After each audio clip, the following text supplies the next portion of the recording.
Naranasan mo na ba ang mapagmalupitan ng sarili mong kadugo dahil lamang sa kahirapan? Naranasan mo na bang ituring na alipin sa sarili mong bayan ng mga taong dapat ay poprotekta sa iyo?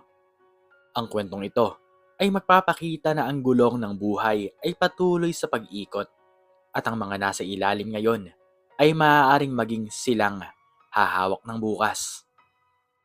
Pero bago natin simulan ang istorya, mga kahuwana tels, ay baka po pwedeng makalambing sa inyo ng isang like and subscribe para palagi po kayong updated sa mga bago ko pa pong mga istorya. Malamig ang gabi at ang tunog ng walang humpay na patak ng ulan sa bubong na yari sa lumang yero ay tila sumasabay sa mabibigat na paghinga ni Rosa. Sa sulok ng kusina, nakaluhod siya habang pinupunasan ng sahig na binaha dahil sa tulo mula sa bubong. May sakit siya. Masasalamin sa kanyang mapupulang mata at tuyot na mga labi ang matinding lagnat na ilang araw na niyang tinitiis. Ngunit walang puwang ang pahinga para sa isang tulad niyang itinuturing na alipin sa bahay ng sarili niyang kapatid.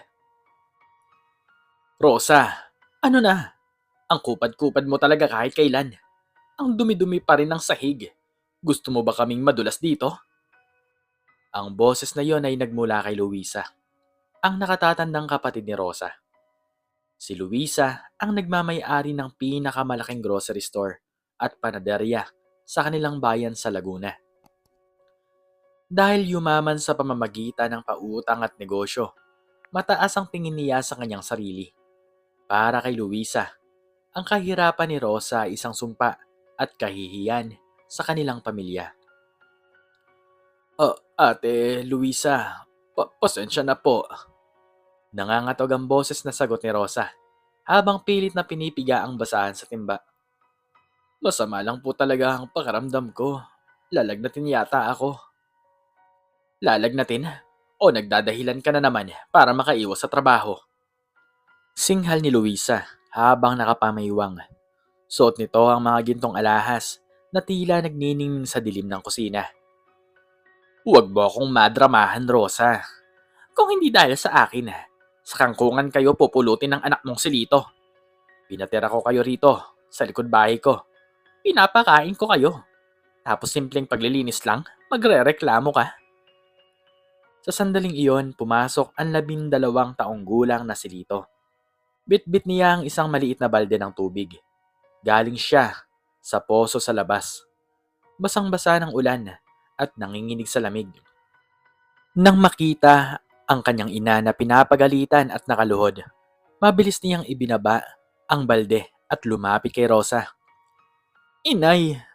Patakbong lumapit si Lito at niyakap ang kanyang ina.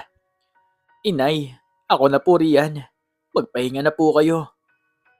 Tumingala si Lito kay Luisa. Baka sa mga mata ng bata ang takot. Ngunit nangingibabaw ang pag-aalala para sa kanyang ina. Tiyang Luisa, ako na po ang magpapatuloy ng mga gawaing bahay. Pakisuyo po. Hayaan niyo po munang makapagpahinga po si nanay. Masama po talaga ang timpla niya. Ngunit sa halip na maawa, isang mariing talas ng dila ang isinalubong ni Luisa. At ikaw namang bata ka, huwag mo akong madaing-daingan. Kung gusto mong magpahinga ang nanay mo, siguruhin mong malinis ang buong bodega bago sumapit ang umaga. At tandaan mo, Lito, palamunin lang kayo rito, kaya huwag kayong aarte-arte dyan. Ate, parang awa mo na. Umiiyak na pakiusap ni Rosa. Huwag mo namang pagmalupitan ng bata. Ako na lang ang gagawa. Manahimik ka, Rosa. Ang lalakas ng loob niyong magreklamo. Kung ayaw niyo na ang pamamalakad ko rito, malaya kayong lumayas. Tingnan natin kung saan kayo pupulutin. Sabi ni Luisa bago tinalikuran ng mag-ina, sabay dabog ng pinto. Naiiwang nakaluhod sa malamig na semento ang mag-ina. Iyakap ng mahigpit ni Lito ang kanyang ina. Ramdam niya ang init ng katawan nito dahil sa lagnat. Inay, patawarin niyo po ako, bulong ni Lito. habang umaagos ang mga luha sa kanyang pisngi. Wala pa po akong kayang gawin ngayon para iligtas po kayo sa hirap. Hinaplos ni Rosa ang basang buhok ng anak.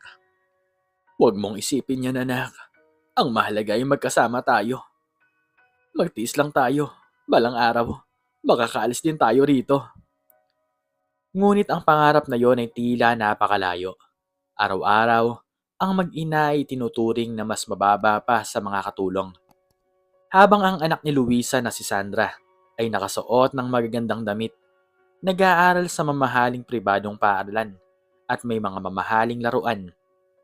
Si Lito naman ay kailangan magsuot ng mga lumang damit na may tagpi-tagpi at magtiis sa mga tirang pagkain na kung minsan ay panis na.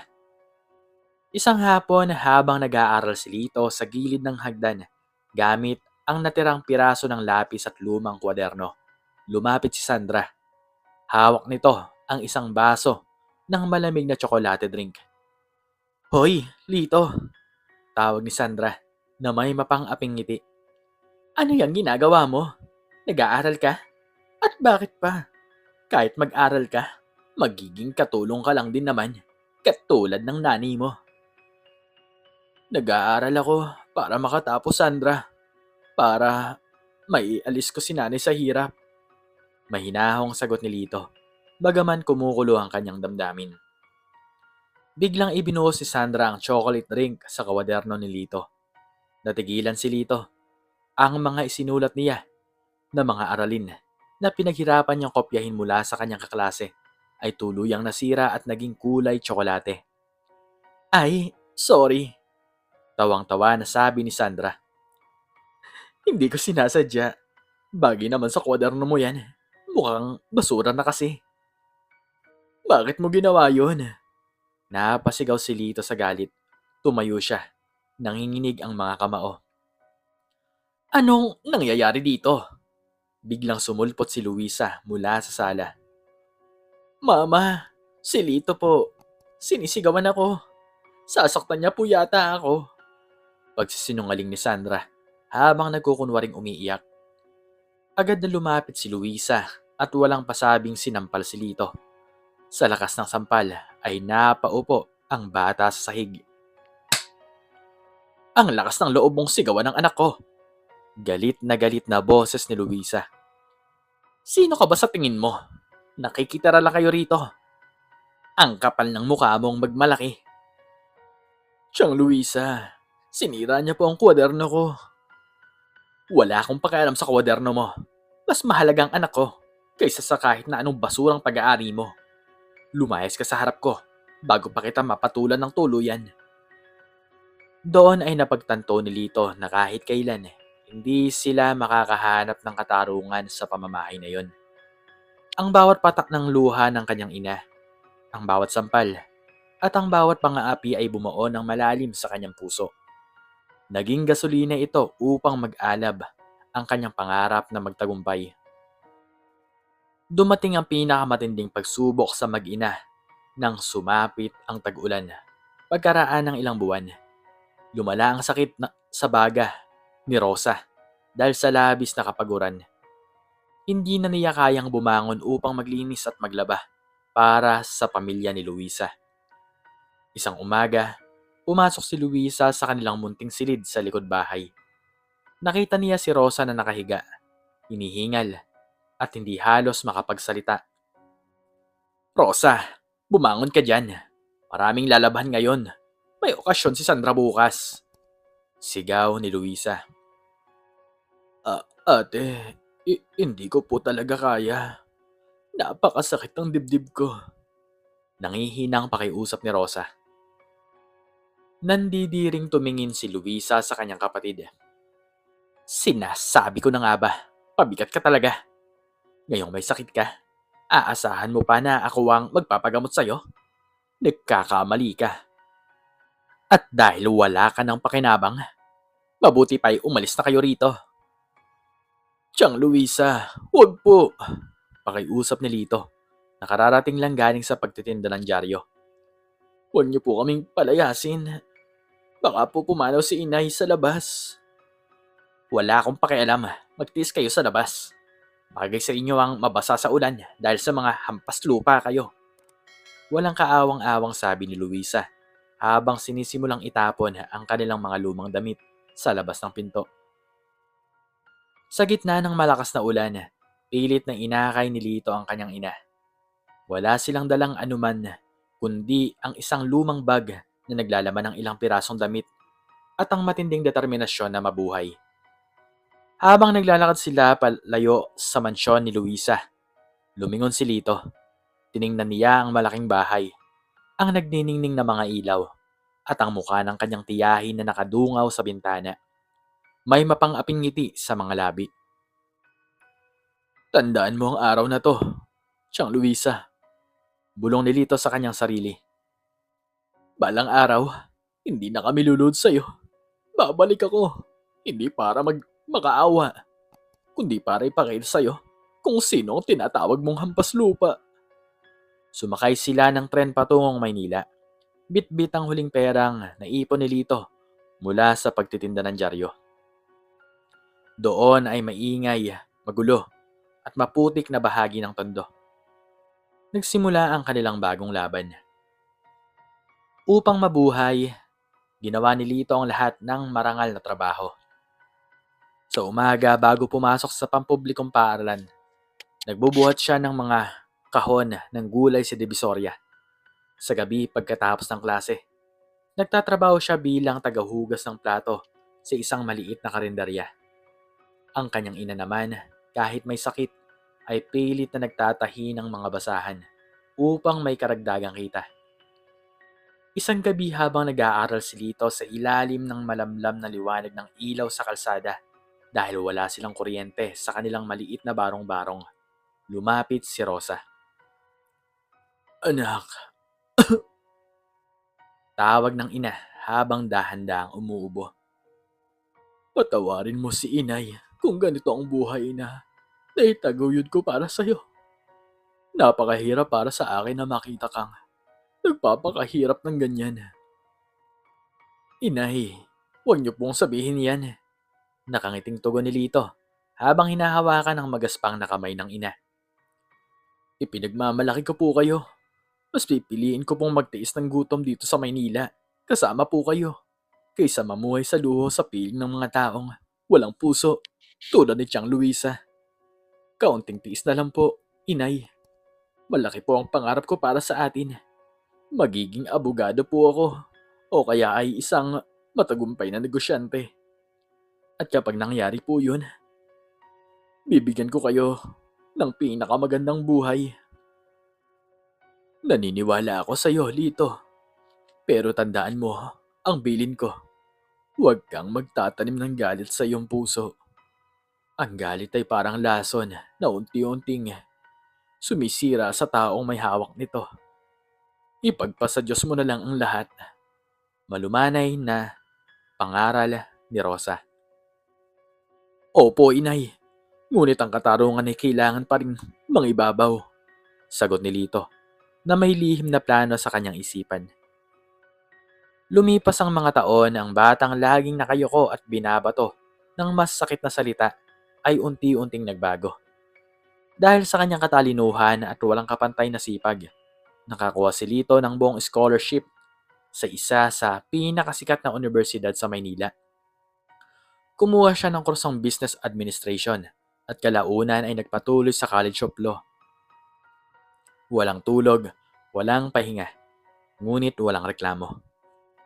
Para kay Lito, ang bawat libro na kanyang binabasa ay susi sa kanilang kalayaan mula sa gapos ng kahirapan. Ang kanyang ina naman ay unti-unting gumagaling dahil sa mga gamot na sa wakas ay kaya na niyang bilhin mula sa kanyang mga part-time na trabaho. Habang umaangat ang buhay ni Rosa na tahimik at may pagpapakumbaba, kabaliktaran naman ang nangyari sa lalawigan ng Laguna. Si Luisa dahil sa labis na kasakiman at kayabangan ay naging mapang-api rin sa kanyang mga tauhan sa grocery store at bakery. Dahil dito, unti-unting umalis ang kanyang mga pinagkakatiwalaang empleyado. Upang mapanatili ang kanyang marangyang pamumuhay, nagsimula siyang kumuha ng malalaking pautang mula sa iba't ibang bangko at mga pribadong nagpapautang na may mataas na interes. Ang kanyang anak na si Sandra ay lumaking walang alam sa gawaing bahay o sa negosyo. Naging maluho ito, laging sumasama sa mga mayayamang kaibigan at nalulong sa pagsusugal sa mga kasino sa Maynila. Mama, kailangan ko ng 500,000 piso ngayon. Galit na hingi ni Sandra isang hapon habang pabalagbag na pumasok sa kanilang sala. Ano? Sandra naman. Kamakailan lang ay nagbigay ako sa iyo ng 300,000. Saan mo ba dinadala ang pera? Humihina ng benta ng grocery natin. Nag-aalalang sagot ni Luisa. Wala akong pakialam. Kung hindi ko mababayaran ang utang ko sa kasino ngayon, ipapahiya nila ako sa mga kaibigan ko. Gusto mo ba yon, Mama? Gusto mo bang mapahiya ang pamilya natin? Sigaw ni Sandra. Dahil sa labis na pagpapalayaw, napilitan si Luisa na isang lang titulo ng kanilang malaking bahay at lupa. Maging ang mismong building ng kanilang grocery store. Kumapit siya sa isang sikat na financing company sa Maynila, ang Velasco and Associates. Ngunit hindi nagtagal, tuluyan ng nalugi ang negosyo ni Luisa dahil sa kompetisyon at sa walang humpay na paggasta ni Sandra. Hindi na makabayad si Luisa sa buwan ng interes. Ang utang na nagsimula sa ilang milyon ay lumaki ng lumaki hanggang sa umabot sa puntong hindi na nila ito kayang bayaran pa. Isang araw, isang formal na liham ang natanggap ni Luisa. Foreclosure notice? Nangangatog na binasa ni Luisa ang papel. Lilitin ang bahay at lupa ko? Hindi maaari. Saan kami titira? Agad na tinawagan ni Luisa ang kanilang kontak sa financing company. Ngunit ang tanging sagot sa kanya ay, Pasensya na, Ma'am Luisa. Ang inyong account ay binili na ng aming bagong CEO. Siya na po ang may-ari ng inyong mga utang. At siya rin ang nag-utos na i-foreclose ang inyong mga ari-arian. Sinong CEO nyo? Gusto ko siyang makausap. Pakiusap. Bigyan niyo ako ng pagkakataon na makiusap sa kanya.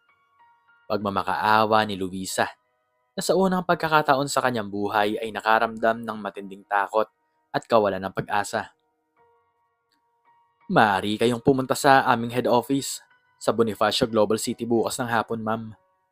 Naka-schedule lang inyong appointment sa kanya. Sagot ng sekretarya sa kabilang linya. Buong gabi ay hindi nakatulog si Luisa. Umiiyak siya habang pinagmamasdan ang kanyang marangyang bahay. Kung mawawala ito sa kanya, wala na siyang mukhang may haharap sa kanilang bayan. Mawawala ang lahat ng kanyang ipinagmamalaki. Sandra, sumama ka sa akin bukas. Sabi ni Luisa sa kanyang anak na noon ay nakatulala lang nang dahil din sa takot. Kailangan nating lumuhod kung kinakailangan.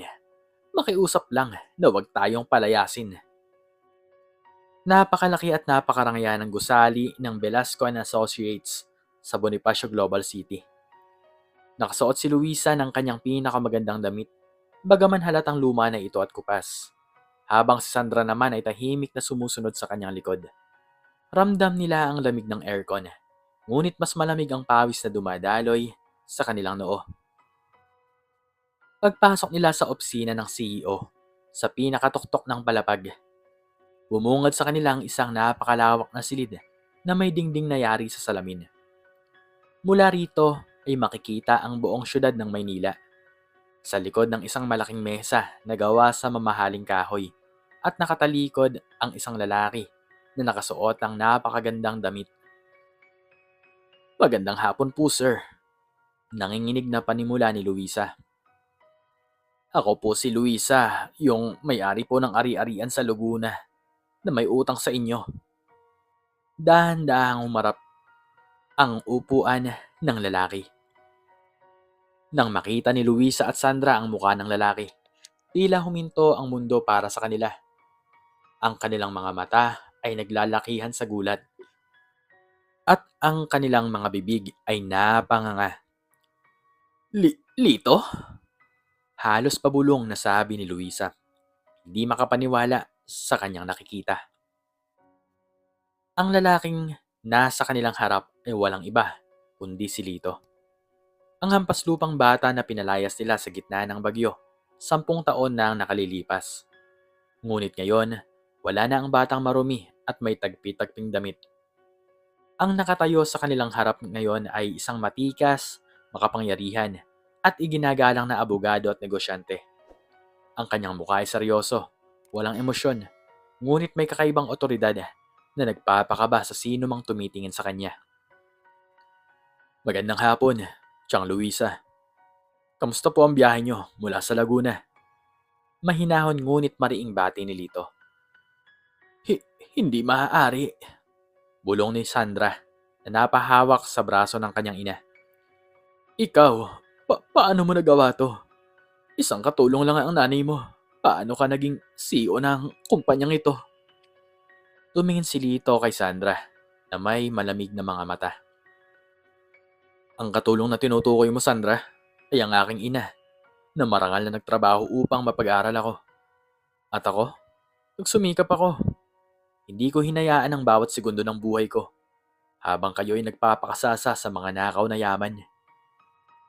Lito, anak. Pilit nang umiti si Luisa. Sinusubukang gamitin ang pagiging kamag-anak. Kamag-anak mo kami. Ang nanay mo. Ang kapatid ko. Nasaan siya? Sigurado akong hindi niya hahayaang maghirap ang sarili niyang kapatid. Pag-usap tayo ng maayos. Pamilya tayo. Isang mapait na tawa ang pinakawalan ni Lito. Tumayo siya mula sa kanyang upuan at dahan-dahang lumapit sa harap ni Luisa. Pamilya? Tanong ni Lito, na bawat salita ay tila patalim na sumasaksak sa dibdib ni Luisa. Naisip niyo ba ang salitang pamilya noong pinalayas niyo kami sa gitna ng bagyo habang naghihingalo ang aking ina? Naisip niyo ba ang pamilya noong pinapakain niyo kami ng panis na kanin at pinapalo niyo ako dahil lang sa mga maling paratang ng anak mo? Noong umiiyak si inay sa harap mo para humingi ng kaunting tulong panggamot, anong sinabi mo sa kanya, Chang Luisa? Di ba't sinabi mong, hindi ito ospital? At ano pa, pabigat lang kami? Napayo ko si Luisa. Ang bawat salita ni Lito ay totoo at wala siyang may pagtatanggol sa kanyang sarili. Ang mga luha ay nagsimulang gumaralgal sa kanyang mga mata. Lito, patawarin mo ako. Nagkamali ako. Umiiyak na pakiusap ni Luisa. Desperada lang ako noon, ngunit pakiusap. Huwag mo kaming palalayasin sa bahay namin. Iyon na lang ang natitira sa amin ng anak ko. Saan pa kami pupunta? Ang bahay na yon ay hindi na sa inyo, Chang Luisa. Malamig na tugon ni Lito. Sa katunayan, binili ko na ang lahat ng utang nyo. At ayon sa batas, ang lahat ng ari-arian nyo sa Laguna ay nakapangalan na sa akin ngayon. Lito, parang awa mo na. Sa puntong iyon, hindi na nakayanan ni Luisa ang bigat ng sitwasyon. Tuluyan na siyang lumod sa harap ng kanyang pamangkin. Ang dating mayabang, mapang-api, at mayamang si Luisa ay nakaluhod ngayon sa sahig ng marangayang opisina. Umiiyak at nakikiusap sa batang itinuring niyang alipin. Luluhod ako sa harapan mo. Patawarin mo lang kami. Huwag mo kaming gawing palaboy. Si Sandra naman ay napaiyak na rin at lumuhod sa tabi ng kanyang ina. Lito, sige na. Patawarin mo na kami. Sa lahat ng pangapi namin sa inyo noon. Patawad. Pinanonood sila ni Lito. Walang galit sa kanyang mga mata, kundi isang malalim na lungkot para sa kanila. Naalala niya ang kanyang sariling pagluhod noon sa kusina ni Luisa. Ang mga gabi ng gutom at ang bawat patak ng luha ng kanyang ina. Ngunit naaalala rin niya ang pangaral ng kanyang ina. Ang galit ay parang isang lason. Tumayo kayo dyan. Utos ni Lito. Dahan-dahang tumayo si Luisa at Sandra. Umaasa na may kaunting awa sa puso ng kanyang pamangkin. Hindi ko kayo palalayasin. Panimula ni Lito. Nagliwanag ang mukha ni Luisa. Talaga, Lito. Maraming salamat. Napakabait mo. Ngunit hindi ibig sabihin yan ay libre ang pananatili niyo roon. Utol ni Lito sa kanyang sasabihin. Ang bahay at ang grocery store ay hindi na sa inyo. Ngunit magbubukas ako ng bagong pamamahala sa grocery. Kayong dalawa ni Sandra ay magtatrabaho doon. Ikaw ang magiging kahera, Chang Luisa. At si Sandra naman ay magiging tagalinis at nag-aayos ng mga istante. Nanlaki ang mga mata ni Sandra. Ano? Ako?